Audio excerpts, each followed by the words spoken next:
이제 정부 발표가 고무적이긴 하지만은 많이 부족하다라는 그런 내용 같습니다. 네, 시간이 지체됐기 때문에 말씀이 없습니다. 저는 대리기사 협회 오신 분 말씀을 들어보도록 하겠습니다.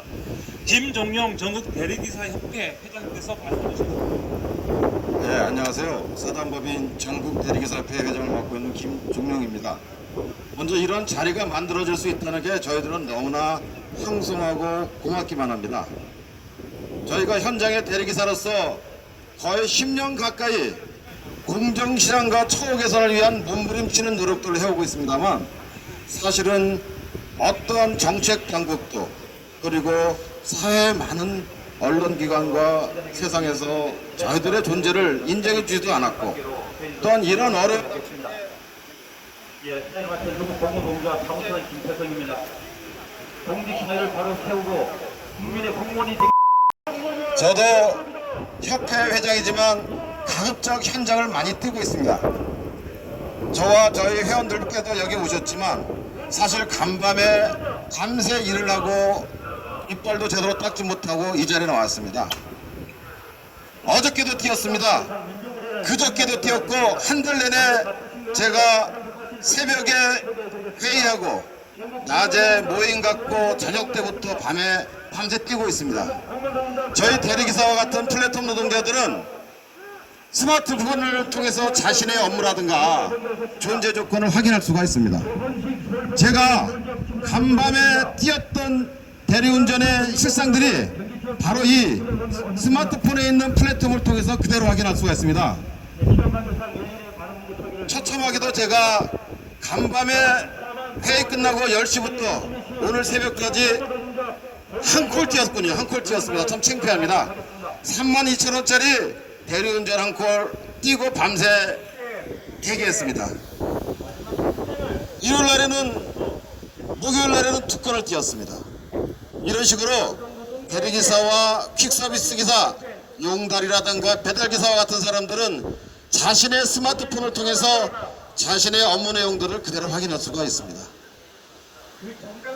반토막이 아니라 반의 반토막이 나 있는 대리운전 시장의 현실은 이 대리기사가 애써서 추운 겨울날 밤에 나와서 일을 해야 하는 게 아무런 의미가 없을 정도가 돼버린 겁니다.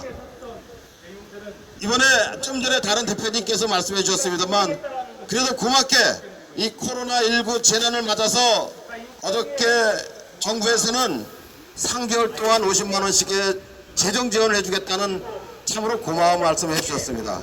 저희들도 너무 환영합니다. 국가가 음주운전을 방지하고 교통사고를 예방하고 시민들의 안전한 이동과 귀가를 책임지는 전국 20만이 넘는 대리기사들에게 베풀었던, 제가 대리기사 하면서 겪었던 10년 만에 최초로 받는 고마운 혜택입니다. 정말 감사드립니다. 하지만 흔히 그랬듯이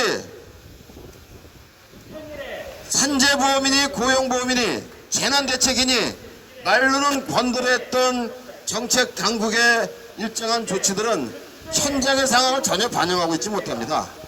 제가 사실 여기 오면서도 몇몇 분들의 기자분들의 전화 인터뷰를 진행하면서 왔습니다만, 이렇습니다. 전통적인 개념의 고용과 피고, 전통적인 개념의 노동자 개념으로 이 플랫폼 노동자의 문제라든가 프리랜서의 문제들을 해결하려면 답이 없다 저희는 생각합니다. 그리고 사실은 정책 당국이 일정하게 좀 더 관심과 노력을 기울이면 충분히 저희들 존재에 대한 업무 내용들을 파악하는 데는 어려움이 없습니다. 그렇지 않습니까? 스마트폰만 있으면 대리기사, 퀵서비스 기사, 용달 화물기사, 배달기사, 그분들의 업무 내용들을 충분히 파악할 수가 있습니다. 도움을 주고 대책을 세우는데, 기준을 잡는 데는 전혀 어려움이 없습니다. 이런 부분들은 저희들은 다시 한번 말씀드리고 싶고요. 두 번째는 이제 이러한 최초의 국가기관의 지원과 대책들이 좀 더 안정적이고도 시스템을 통한 일정한 사회적인 안전망의 조치로 확대되어야 된다 생각합니다. 저희들은 10년 넘게 유령으로 존재하는 대리기사들의 이 서글픔을 대변하기 위해서 대리운전법 입법 캠페인을 벌여오고 있습니다. 저희만 그렇겠습니까? 플랫폼 노동자들이 수많이 존재함에도 불구하고 아무런 법적 제도적 존재도 확인되지 않고 있는 이런 현실들을 나름대로 정책 당국들은 좀 더 관심을 가져주셔야 됩니다. 그러나 불행히도 사실 플랫폼 노동에 대한 대한민국의 전문가는 없다고 생각합니다. 저희들도 현장에 몸부림치며도 뛰고 있지만 현장의 목소리를 제대로 체계적으로 수렴해서 정책적 대안으로 나올 수 있는 방안들이 많지 않다 봅니다. 그렇기 때문에 이렇게 현장의 당사자들과 항공구청과 같은 든든한 저희들의 마청들과 그리고 정책 당국들이 체계적인 소통과 정책을 논의할 수가 있는 당사자 정책 이런 거버넌스를 마련할 수 있는 토대를 이번 기회에 만들어줘야 된다고 생각합니다. 실제로 가장 어려움 속에서 고통 겪고 있는 우리 사회적인 취약계층과 약자들이 가장 많은 사회적인 보호와 안전망이 필요함에도 불구하고 가장 벌어져 있는 현실, 이제부터라도 다시금 정책 당국과 세상의 여러분들이 관심을 가지고 지켜봐 주신다면 좋은 성과와 라이라 세북위원장 동지의 시정권을 주도록 하겠습니다. 감사합니다.